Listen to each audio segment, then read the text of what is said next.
अगर आपने ट्रेन से यात्रा की होगी तो आपने कुछ नाम ज़रूर सुने होंगे, जैसे कि अम्बाला कैंट, तो इसमें कैंट का कुछ मतलब है। ऐसे ही प्रयागराज जंक्शन, तो इसमें जंक्शन का भी कुछ मतलब है। ऐसे ही चेन्नई सेंट्रल, तो इसमें सेंट्रल का भी कुछ मतलब है। और छत्रपति शिवाजी महाराज टर्मिनल, तो इसमें टर्मिनल का भी कुछ मतलब है। आज मैं आपको इन सब का मतलब एक एक करके बताता हूँ। तो हम सबसे पहले शुरुआत करते हैं कैंट से। आपने सुना होगा Delhi cantt, Ambala cantt, Meerut cantt, Hisar cantt. तो कैंट का पूरा नाम होता है कैंटोनमेंट। इसे हम लोग हिंदी में कहते हैं छावनी। ये स्टेशन आर्मी की छावनी के पास होते हैं। जैसे कि अम्बाला कैंट स्टेशन के आपको अम्बाला आर्मी की छावनी मिलेगी। और इन स्टेशन का इस्तेमाल सिविलियन पर्पस के लिए भी यूज़ होता है, यानी कि हम लोग इन्हें इस्तेमाल कर सकते हैं और जो सेना के लोग हैं वो भी इन्हें इस्तेमाल कर सकते हैं। अब हम इसके बाद समझ लेते हैं जंक्शन। आप लोगों ने सुना होगा प्रयागराज जंक्शन, मथुरा जंक्शन और भी कई नाम हैं।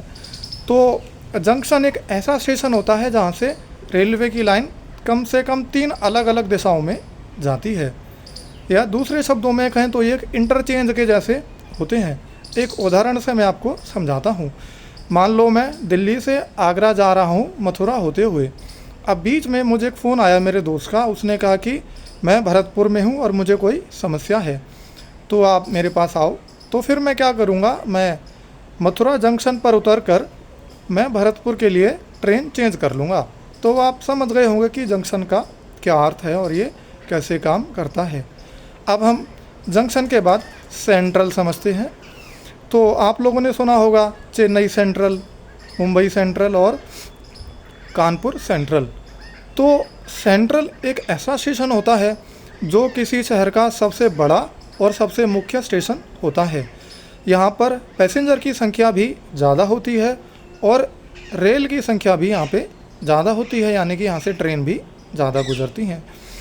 अब ज़रूरी नहीं कि हर शहर में कोई सेंट्रल स्टेशन हो, लेकिन यदि किसी शहर में सेंट्रल स्टेशन है तो इसका अर्थ ये है कि वो उस शहर का सबसे बड़ा और सबसे मुख्य स्टेशन है।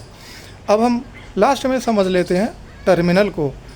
टर्मिनल एक ऐसा स्टेशन होता है जहाँ से कि ट्रेन अपनी यात्रा शुरू करती है और वापस आकर वहीं पर अपनी यात्रा ख़त्म भी करेगी। उदाहरण के लिए मान लो आनंद विहार से कोई ट्रेन झांसी तक जाती है और वो झांसी से वापस आनंद विहार आएगी और वहाँ पे उसकी यात्रा ख़त्म हो जाएगी। ये नाम हो गया आनंद विहार टर्मिनल और छत्रपति शिवाजी महाराज टर्मिनल। अब रेलवे के अलावा बसों के परिप्रेक्ष्य में भी हम इस चीज़ का इस्तेमाल करते हैं, जैसे कि Kashmiri gate ISBT, Anand Vihar ISBT। तो ISBT का पूरा नाम हो गया इंटर स्टेट बस टर्मिनल। इसमें भी टर्मिनल है, जैसे कि हम लोग हिंदी में कह देंगे अंतर्राज्यीय बस अड्डा, कि एक राज्य से दूसरे राज्य में जाने के लिए यहाँ पे बस मिलेगी। अब एग्जाम्पल के लिए समझ लो कि कश्मीरी गेट से कोई बस है वो चंडीगढ़ जाएगी और चंडीगढ़ से वापस फिर वो कश्मीरी गेट आ जाएगी। ऐसे ही आनंद विहार ISBT से कोई बस चलेगी, वो कानपुर तक जाएगी, फिर वो कानपुर से वापस आनंद विहार आ जाएगी। अब बस के अलावा टर्मिनल का यूज़ प्लेन के कंटेक्स्ट में भी होता है। आप लोगों ने नाम सुना होगा Indira Gandhi international airport, terminal T1, terminal T2 और टर्मिनल T3। तो यहाँ पे भी यही मतलब है, कोई प्लेन यहाँ से IGI एयरपोर्ट से अपनी यात्रा शुरू करेगा, मान लो वो लंदन चला गया और फिर वो वापस लंदन से वापस इंदिरा गांधी इंटरनेशनल एयरपोर्ट पर आ जाएगा। तो अब मुझे लगता है कि आप इन सब के मतलब समझ गए होंगे। अगर आपको मेरी दी हुई जानकारी अच्छी लगी तो आप कमेंट बॉक्स में मुझे बता सकते हैं।